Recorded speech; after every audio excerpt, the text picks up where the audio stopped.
मेरे साथ मिलकर इस्तकबाल करना है उस लीडर का जो अपनी कौम के लिए डट के खड़ा है और जिसने वादा किया था जब सियासत में आए कि कहा कि ना मैं अल्लाह के सिवा किसी के सामने झुकूंगा और ना अपनी कौम को किसी के सामने झुकने दूंगा।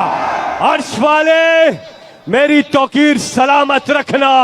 फर्श के सारे खुदाओं से उलझ बैठा हूं। आप सबके पुरजोर इस्तकबाल में मेरे साथ मिलके इस्तकबाल कीजिएगा अजीम कौम के अजीम लीडर।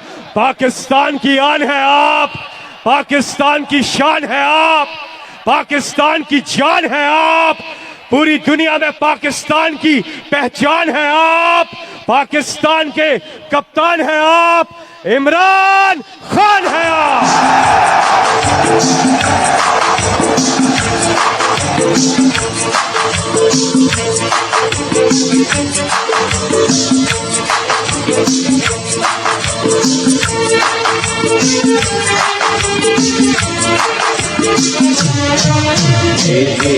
हमारा है, हमारा है, हमारा है, हमारा है।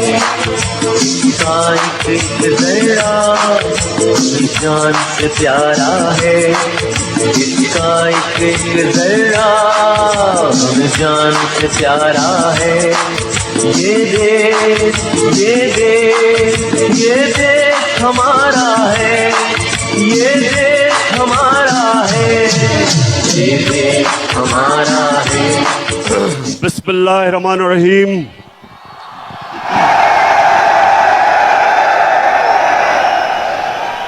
अल्लाह तेरी इबादत करते हैं और अल्लाह सिर्फ तेरे से मदद मांगते हैं।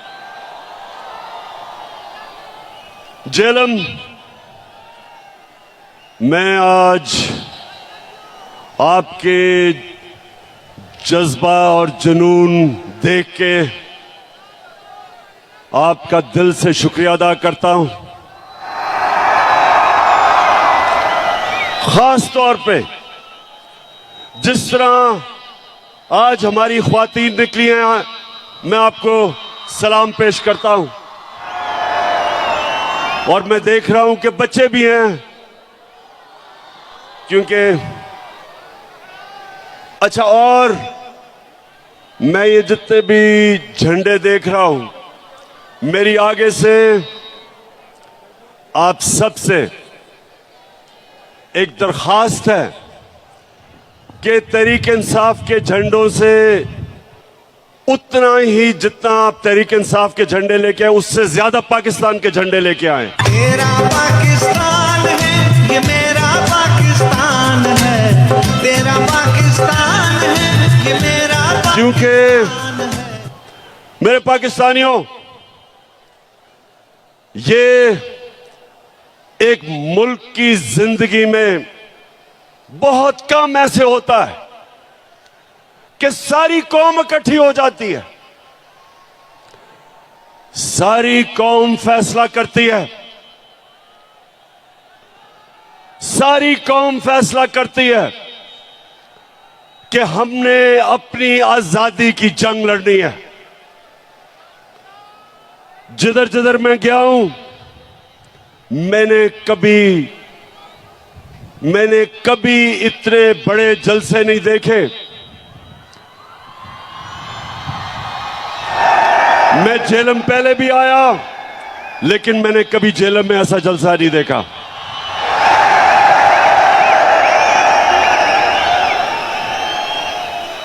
और जेलम उसकी वजह कि अल्लाह ने हमारे पे खास करम किया है।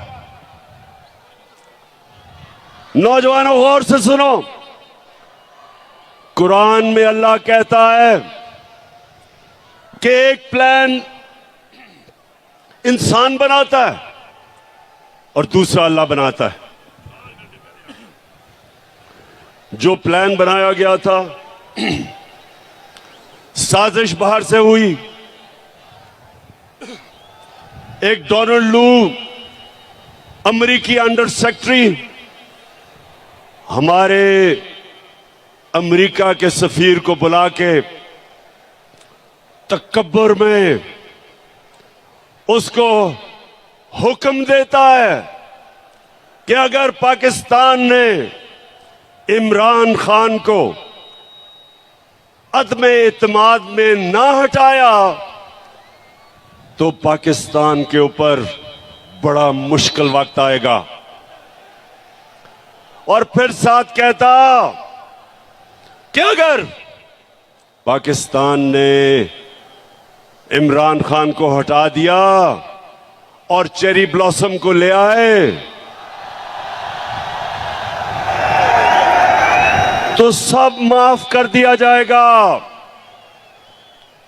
और फिर सारी साजिश होती है, यहां के मीर जाफर और मीर सादिक उसमें शिरकत करते हैं। 22 करोड़ अवाम का मुंतखब हुकूमत वजीर आजम उसको साजिश के तहत निकाला जाता है। और फिर जो असल इस मुल्क की तौहीन की जाती है कि मुल्क को जो 30 साल से इस मुल्क के बड़े बड़े डाकू जो इस मुल्क को लूट रहे थे उनको ऊपर मुसल्लत किया जाता है। और इसमें अल्लाह एक करम करता है हमारे पे कि हमारी कौम की गैरत जगा देता है, हमें बेदार कर देता है। उस कौम की जो कौम ला इलाहा इल्लल्लाह के नारे पे खड़ी हुई थी, बनी थी, उस कौम की खुददारी जगा देता है। मेरे पाकिस्तानियों, जितना भी हम अल्लाह का शुक्र अदा करें वो कम है, क्योंकि हमारी खुददारी को इस मुल्क के करप्ट और गद्दार लीडरों ने खत्म कर दिया था। बाहर की कुव्वतों के सामने घुटने टेके, बाहर से डिक्टेशन लिए, खुद तो उनमें गैरत नहीं थी, कौम की गैरत को भी नुकसान पहुंचाया। तो अल्लाह तेरा शुक्र अदा करता हूं आज मैं कि तूने मेरी कौम को जगा दिया है।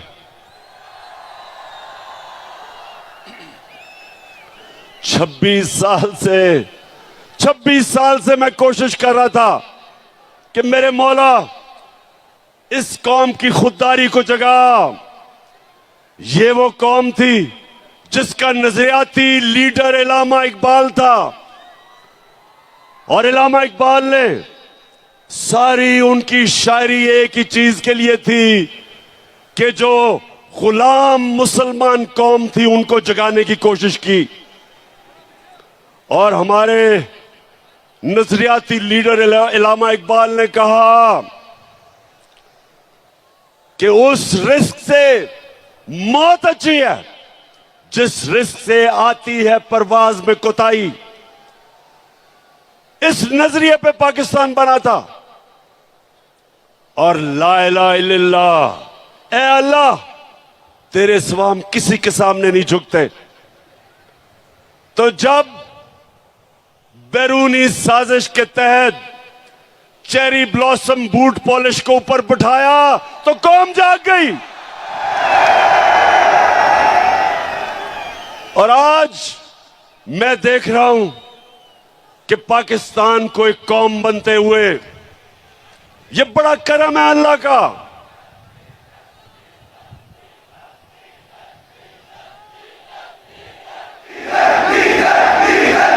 अच्छा, मैं जरा पहले बाकी बातों से पहले जरा डीजल पे आ जाऊं।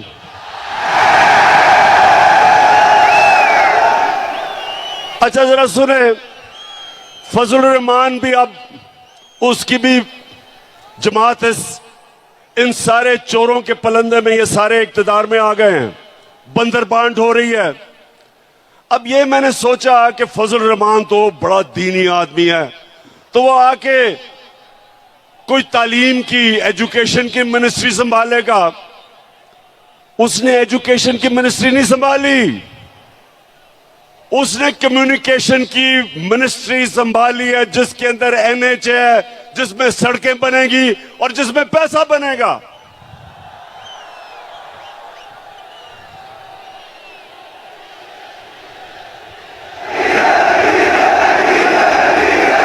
अच्छा, और पाकिस्तान, ये जरा अब पाकिस्तानियों जरा सुने मेरी बात, सुने सुने सुने सुने। अब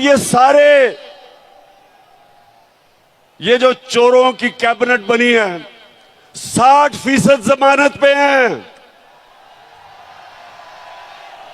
किसी ने 18 कत्ल किए हुए हैं। शरीफ खानदान ने 40 अरब रुपए की चोरी का हिसाब देना है नैब में और एफआईए में। वो जरदारी उधर अरबों रुपए का उसने जवाब देना है, जो फेक अकाउंट्स में पैसे, एआन अली के भी उसी अकाउंट से पैसे जा रहे थे जिसमें बिलावल। अब जो मफरूर है, सुने नौजवानों, जो मफरूर है, जो सजा याफ्ता है, जो झूठ बोल के भागा है, जो अरबों रुपए की प्रॉपर्टीज में लंदन में रह रहा है, उसने सारी कैबिनेट को लंदन बुला लिया है। तो पाकिस्तानियों ये याद रखें कि ये सारे कैबिनेट लंदन जा रहे हैं आपके पैसे पे। ये अपने पैसे नहीं खर्च करेंगे, ये आपके पैसे पे जा रहे हैं। और वहां जाके मफरूर साहब को मिलेंगे, सजा याफ्ता, कॉन्विक्ट, झूठा, बुज़दिल। हमेशा जब भी कोई मसला मुल्क से बाहर भाग जाता है, उससे जाके इंस्ट्रक्शंस लेंगे। ये है इस मुल्क की तौहीन। और इसलिए कौम खड़ी हो गई है, इसलिए सारे पाकिस्तानी खड़े हो गए हैं। सारे पाकिस्तानियों ने फैसला कर लिया है, सब पाकिस्तानियों ने फैसला किया है कि इंपोर्टेड हुकूमत नामंजूर। मैं इंशाल्लाह 20 के बाद आपको इस्लामाबाद दावत दूंगा। पहले मैंने सोचा था कि इंशाल्लाह 20 लाख लोग इस्लामाबाद में पहुंचेंगे, लेकिन जो मैं अब लोगों में फिर रहा हूं, अब वो नंबर चला गया 25 लाख पे इंशाल्लाह। अल्लाहू अल्लाहू अल्लाहू अल्लाहू अल्लाहू अल्लाहू अल्लाहू अल्लाहू। अच्छा, अब चेरी ब्लॉसम कौन है? शायद बच्चों को नहीं पता चेरी ब्लॉसम कौन है। ये वो है कि इसका बड़ा भाई नवाज शरीफ और उसकी बेटी, वो फौज को बुरा भला कहते हैं और ये बूट पॉलिश करता है। इन्होंने बड़ा अच्छा एक कॉम्बिनेशन बनाया हुआ, इनकी पार्टनरशिप है। और बड़ा भाई भी क्योंकि बड़ा बुज़दिल है, वो जब मुल्क से बाहर जाता है तो फौज को बुरा भला कहता है, और छोटा भाई जूते पॉलिश करता है। तो ये दोनों, इसने कोई कल इसने तकरीर की, जरा सुने। कहता कि इमरान खान फौज के बड़े खिलाफ बातें कर रहे हैं, हम इजाजत नहीं देंगे। शहबाज शरीफ, शर्म करो, कुछ तो शर्म करो। तुम वो हो जो मैं मीर जाफर का कहता हूं, तुम हो वो मीर जाफर। मीर जाफर वो था जब उसने सिराजुद्दौला, जो मुगलों का गवर्नर था, जब अंग्रेजों के खिलाफ वो लड़ा था, मीर जाफर ने उससे गद्दारी की और फिर अंग्रेजों ने मीर जाफर को ऊपर बिठाया, जिस तरह अमेरिकनों ने शहबाज शरीफ को ऊपर बिठाया। तुम हो मीर जाफर, और तुम्हारे इर्द गिर्द वो जो आसिफ जरदारी है। आसिफ जरदारी तुम्हारा तो मैं ये कहूंगा कि जब गीदड़ की मौत आती है तो शहर की तरफ भागता है। मैं इंशाल्लाह सिंध आ रहा हूं और मैं अपनी कौम के सामने वादा कर रहा हूं कि सिंध को मैंने आसिफ जरदारी से आजाद करवाना है। जो सिंध के लोगों के ऊपर ये जुल्म कर रहा है, आसिफ जरदारी, तुम और वो जो तुम्हारा बेटा है तैयार हो जाओ, मैं आ रहा हूं सिंध। जो तुमने सिंध को लूटा है, लॉन्चों के अंदर जहाजों में भर भर के डॉलर्स तुमने दुबई भेजे हैं, मैं सब जानता हूं। तुमने जो पाकिस्तान से बाहर पैसा भेजा है, ये जो तुम आप आ गए ऊपर, मैंने तुम्हें कहा था कि मैं जब इक्तदार से निकलूंगा मैं ज्यादा खतरनाक बनूंगा तुम्हारे लिए। उधर तो मैं बंद था, ऑफिस में सारा दिन काम, वजन भी मेरा बढ़ गया, तो मैं तो इंतजार कर रहा था कि मैं अपनी आवाम के बीच में आऊं। और मैं अल्लाह का शुक्र अदा करता हूं कि जिस तरह मेरी आवाम मेरे साथ खड़ी हुई है, अल्लाह तेरा लाख लाख शुक्र है। इंसाफ तो हो इंसाफ कहे इमरान खान, तो चली है अब तहरीक के होगा ठीक प्यारा पाकिस्तान। आपको पता है पाकिस्तानियों, हिंदुस्तान ने क्या किया, जरा ये सुने गौर से। उन्होंने पाकिस्तान के खिलाफ प्रोपेगेंडा किया। उन्होंने 600 जाली उन्होंने मीडिया हाउसेस दुनिया में बनाए और पाकिस्तान के खिलाफ प्रोपेगेंडा किया। इसको EU डिसइंफॉर्मेशन लैब कहते हैं।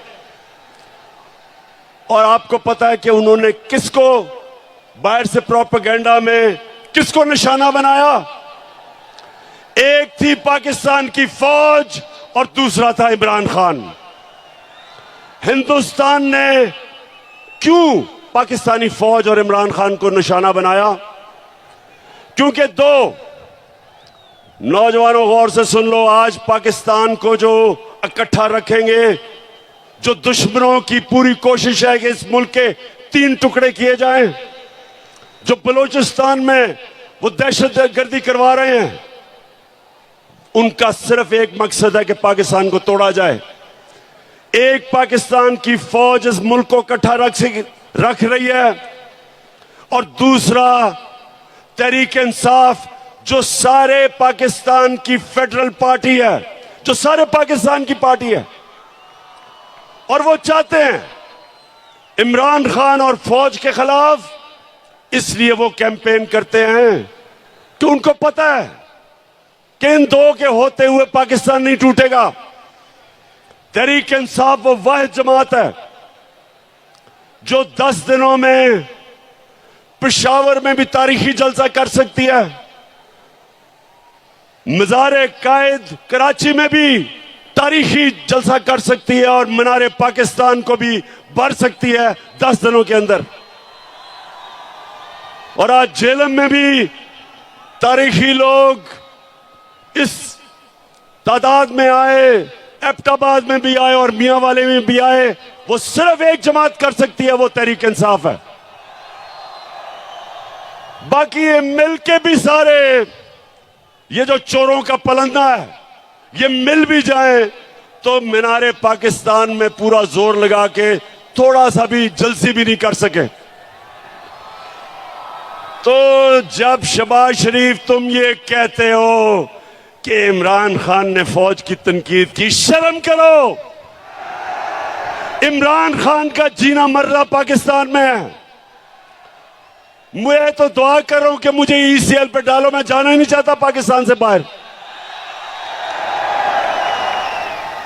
मेरा 20 साल मैंने बाहर क्रिकेट खेली, प्रोफेशनल क्रिकेट खेली, पैसा बनाया, लंदन में फ्लैट खरीदा, सब कुछ बेच के मेरा सब कुछ मेरे मुल्क में है, जीना मर्जा मेरे मुल्क में है। और ये जरा सुने, ये शरीफ करप्ट खानदान, पहले नवाज शरीफ, उसको जब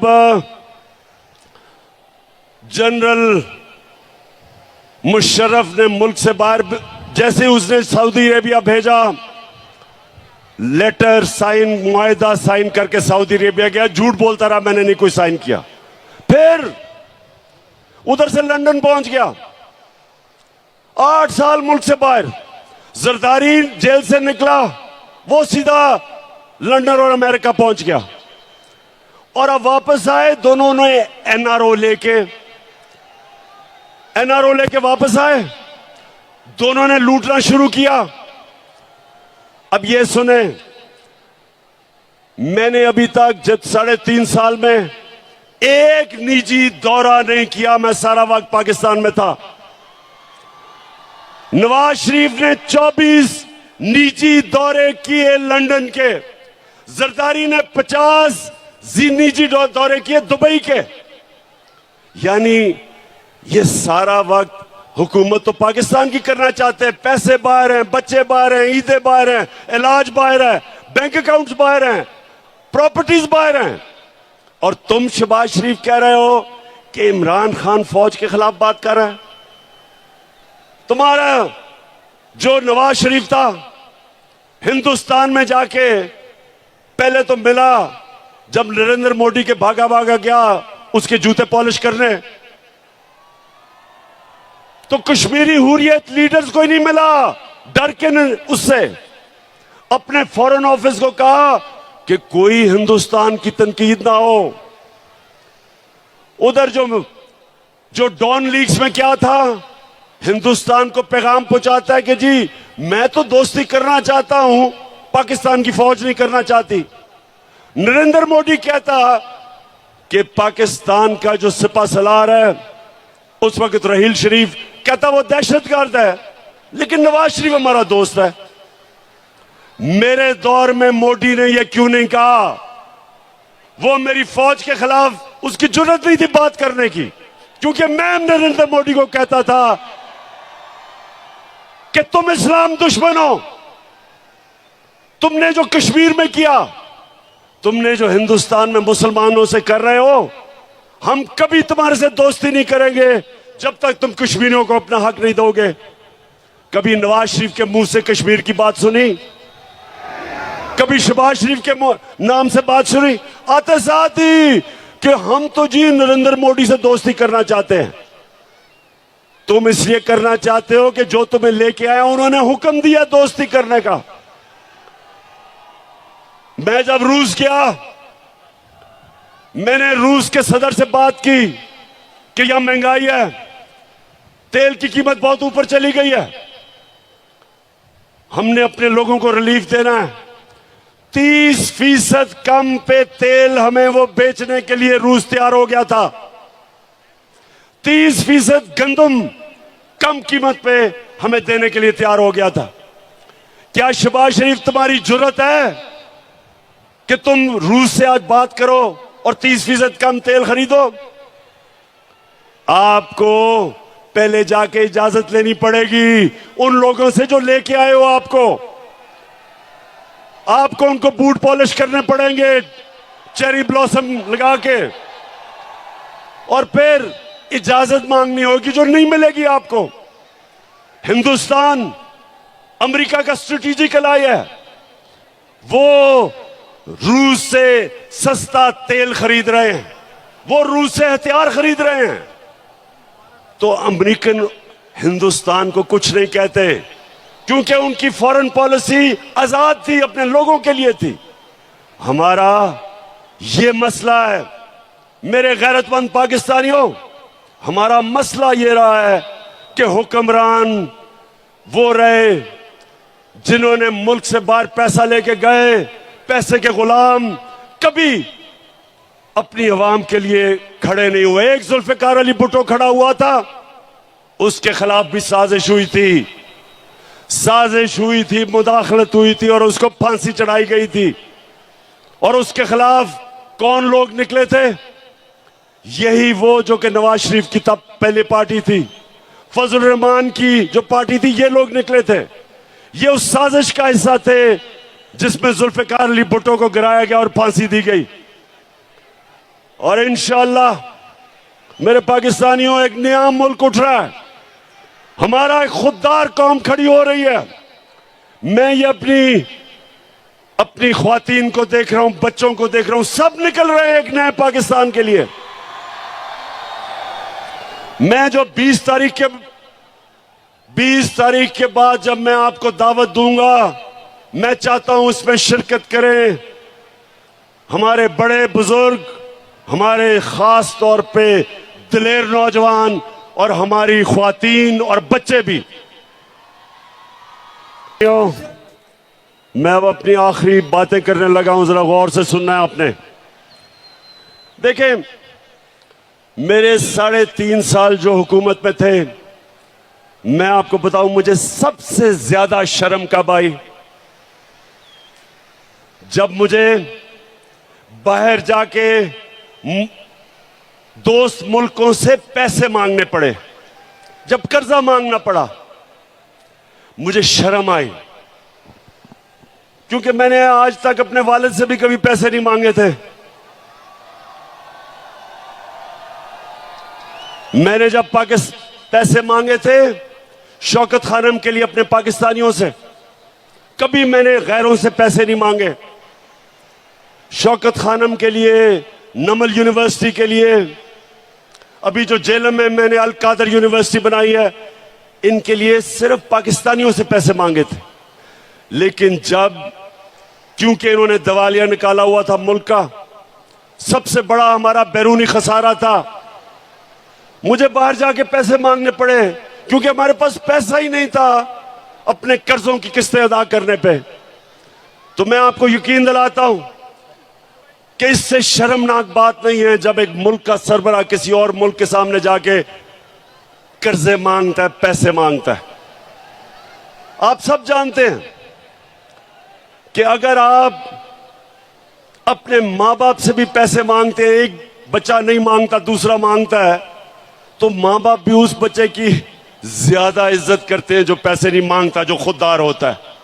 मां बाप भी तो सोचें कि गैरों के सामने हाथ फैलाना। तो ये जब चेरी ब्लॉसम ने कहा कि जी हम तो बेकारी हैं और गुलाम हैं, और एक और इनके रंगबाज सियालकोट से कहता कि जी हम तो लाइफ सपोर्ट मशीन पे हैं, मेरा सवाल है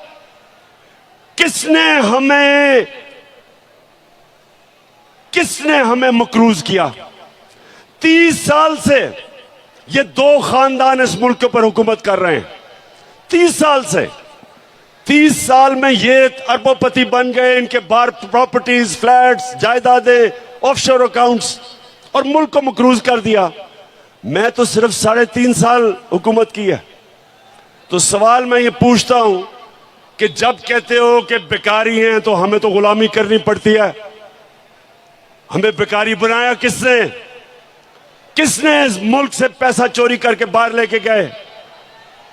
वो लोग जो हमारे मेहनतकश पाकिस्तानी 14-14, 18-18 घंटे काम करके इस मुल्क में पैसा भेजते हैं, रेमिटेंसेस भेजते हैं, वो मेहनतकश के खून पसीने पे आज हमारा मुल्क चल रहा है।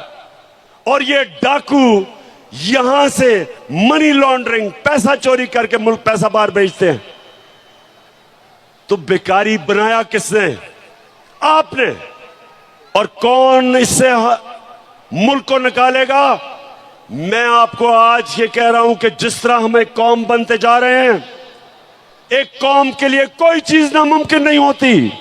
जब कौम इकट्ठी हो जाती है वो सब कुछ कर सकती है। जब जलजला आया, जब फ्लड आया पाकिस्तान में 2010 में, अरबों अरबों डॉलर्स का नुकसान था। सारी कौम इकट्ठी हुई, बैरून मुल्क पाकिस्तानी सब मिलके सबने उसका मुकाबला किया और हमने अपने आप को खड़ा कर लिया अपने पैर पे।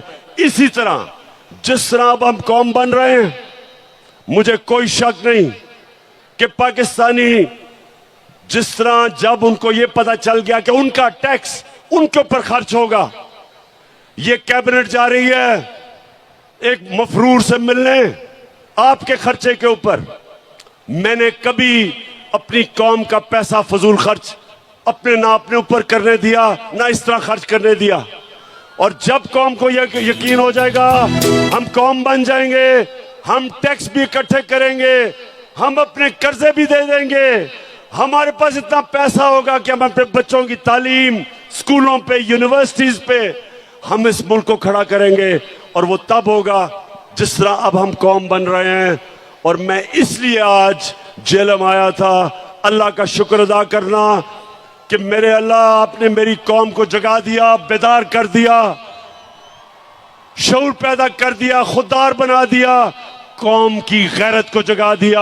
और इंशाअल्लाह 20 के बाद जब मैं आपको कॉल दूंगा, एक हमारी डिमांड होगी, इलेक्शंस करवाओ और इंपोर्टेड हुकूमत नामंजूर। पाकिस्तान